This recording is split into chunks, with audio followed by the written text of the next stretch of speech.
നമസ്കാരം. Raf talk മലയാളത്തിലേക്ക് അവർക്കും സ്വാഗതം. ഈ കണ്ണാടി വെച്ചിരിക്കുന്നത് പലർക്കും പരിഹാസത്തിനുള്ള ഒരു കാരണമാകുന്നുണ്ട് എന്നറിയാം. അത്തരത്തിലുള്ള കമൻറ്റുകൾ വ്യാപകമായിട്ട് റാഫ് ടോക്ക് മലയാളം ചാനലിൽ വന്നിട്ടുണ്ടായിരുന്നു. പ്രത്യേകിച്ച് ഇത് വെച്ച് ആദ്യം വീഡിയോ ചെയ്ത സമയത്ത്. പക്ഷേ അതിനു മുമ്പ് തന്നെ ബുദ്ധിമുട്ട് എന്താണ് എന്നുള്ളതൊക്കെ നമ്മൾ കമ്മ്യൂണിറ്റി ടാബിൽ പോസ്റ്റ് ഇട്ടിട്ടുണ്ടായിരുന്നു. പല സുഹൃത്തുക്കളും വളരെ സ്നേഹത്തോടു കൂടി വിളിച്ച് അസുഖ വിവരം അന്വേഷിക്കുകയൊക്കെ ഉണ്ടായി. ഇപ്പോഴും അത് ചോദിക്കുന്നവരുണ്ട്, കോൾ ചെയ്ത് ചോദിക്കുന്നവരുണ്ട്. നിങ്ങളുടെ സ്നേഹത്തിന് നന്ദി. എന്താണ് ഇതിൽ സംഭവിച്ചത് എന്നുള്ളത് വിശദമായിട്ട് നമ്മൾ റാഫ് ടോക്ക് ക്രിക്കറ്റിലെ ലൈവിൽ പറഞ്ഞിട്ടുണ്ടായിരുന്നു. അതുപോലെ എന്തായാലും കണ്ണിന് അസുഖമാണ് എന്നുള്ളത് നേരത്തെ മറ്റ് ചാനലിലൂടെയൊക്കെ നമ്മൾ പറഞ്ഞിട്ടുണ്ട്. അപ്പം ഇത് മാറ്റാനായിട്ടില്ല, അതുകൊണ്ടാണ് ഇതിങ്ങനെ തുടരുന്നത്. സംഭവം ഇന്നും ഡോക്ടറെ കൺസൾട്ട് ചെയ്തിട്ടുണ്ടായിരുന്നു. അപ്പോൾ ഡോക്ടർ പറഞ്ഞിട്ടുള്ളത് അടുത്ത ആഴ്ച വീണ്ടും ചെല്ലാൻ വേണ്ടിയിട്ടാണ്. മെഡിസിനിലൊക്കെ ചെറിയ മാറ്റമൊക്കെ വരുത്തിയിട്ടുണ്ട്. എന്തായാലും ബെറ്ററായി വരുന്നുണ്ട്. നിങ്ങളുടെ സ്നേഹത്തിന് നന്ദി. കാരണം ഇന്നും കമൻറ്റുകളുണ്ട്, എന്താണ് യഥാർത്ഥത്തിൽ സംഭവിച്ചത് ഒന്ന് പറയാമോ എന്ന് ചോദിച്ചുകൊണ്ട്. ഒരു സുഹൃത്ത് എൻ്റെ നമ്പർ ഞാനുമായി ബന്ധപ്പെട്ട ഒരാളിൽ നിന്ന് വാങ്ങിയിട്ട് വിളിക്കുക പോലും ചെയ്തു. അപ്പോൾ അതുകൊണ്ടാണ് പറയുന്നത്, പ്രശ്നങ്ങൾ സോൾവായി വരുന്നു. അധികകാലം ഇതിങ്ങനെ വെക്കേണ്ടി വരില്ല എന്നാണ് വിചാരിക്കുന്നത്.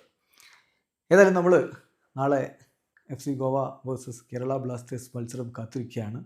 ബ്ലാസ്റ്റേഴ്സിൻ്റെ നിരയിൽ ആരൊക്കെ ഉണ്ടാകും എന്നുള്ള ചോദ്യം സ്വാഭാവികമായിട്ടും ആരാധകരുടെ മനസ്സിലുണ്ട്. കഴിഞ്ഞ മത്സരം നമ്മൾ വിജയിച്ചിട്ടുണ്ടല്ലോ, ചെന്നൈക്കെതിരെ വിജയിച്ചേറിയിട്ടുണ്ട്. സോ അതിനൊരു തുടർച്ച പ്രതീക്ഷിക്കുന്നു. സോ ബ്ലാസ്റ്റേഴ്സിൻ്റെ നിരയിൽ ആരൊക്കെ ഉണ്ടാകും എന്നുള്ളതിൻ്റെ സൂചന നമ്മളൊന്ന് പരിശോധിക്കുന്നു. ഇന്നത്തെ ട്രെയിനിങ്ങിൽ ആരൊക്കെ ഉണ്ടായിരുന്നു, ആരൊക്കെ ഉണ്ടായിരുന്നില്ല, അത് വെച്ചുകൊണ്ട് തന്നെ സ്ക്വാഡിൽ ആരൊക്കെ ഉണ്ടാകും എന്നുള്ള സൂചന നമുക്ക് ലഭിക്കും. ഇപ്പോൾ മത്സരത്തിന് മുന്നോടിയായിട്ടുള്ള ട്രെയിനിങ്ങിൽ ബ്രൈസ് മിരാൻഡ, ലാൽത്തൻ മാവിയ, സൗരവ്, ഐമൻ ഇവർ FC ഗോവക്കെതിരെയുള്ള മത്സരത്തിന് മുന്നോടിയായി ട്രെയിനിങ് സെഷനിൽ മിസ്സിംഗ് ആണ്. ചുരുക്കത്തിൽ അവർ നാളെ സ്ക്വാഡിൽ ഉണ്ടാവില്ല എന്ന് വേണം അനുമാനിക്കാൻ.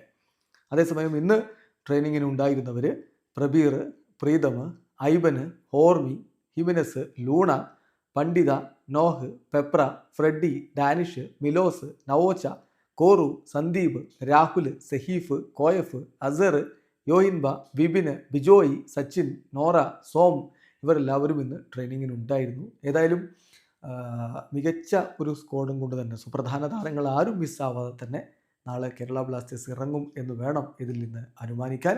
KBFCയുടെ വിജയ തുടർച്ച, കഴിഞ്ഞ കളിയിലെ വിജയം വലിയ ആവേശം നൽകുന്നുണ്ട്. അതിൻ്റെ ഒരു തുടർച്ച നാളെയും കാണാൻ സാധിക്കട്ടെ. വീഡിയോ അവസാനിക്കുന്നു. ഫുട്ബോൾ ലോകത്തെ കൂടുതൽ വിശേഷങ്ങളുമായി റാഫ് ടോക്സ് വീണ്ടും എത്താം.